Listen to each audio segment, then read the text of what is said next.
Hello friend, आज मी बनवणार आहे पौष्टिक लाडू. आपल्या शरीरासाठी फायदेशीर असतात ते. त्याच्यासाठी लागणारं साहित्य बघा काय काय आहे ते तुम्हाला सांगते. हे बघा, सुकं खोबरं, हे बिब्याची गोडुंबी, अक्रोड, काजू, बदाम, भोपळ्याच्या बिया, हे शेंगदाणे, हे खजूर, मखाने, तीळ, सुकी खारीक, एवढं हे साहित्य मी घेतलेलं आहे.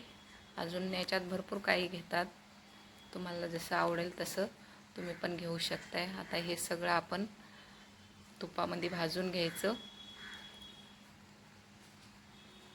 हे बघा, आता आपण सगळं हे तुपामध्ये भाजून घेतलेलं आहे. हे बघा, सगळं असं तुपामध्ये भाजून घ्यायचं.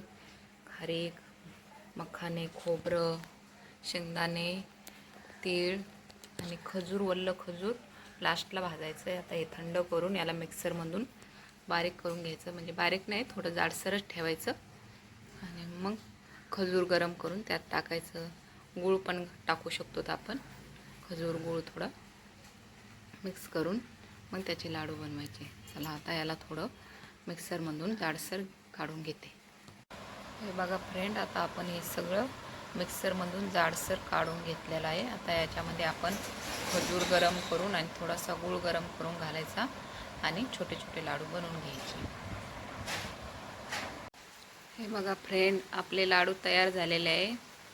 असे पौष्टिक लाडू आहे. सगळ्यांनी बनवून बघा. व्हिडिओ आवडला तर व्हिडिओला लाईक करा, कमेंट करा, शेअर करा. चला, बाय.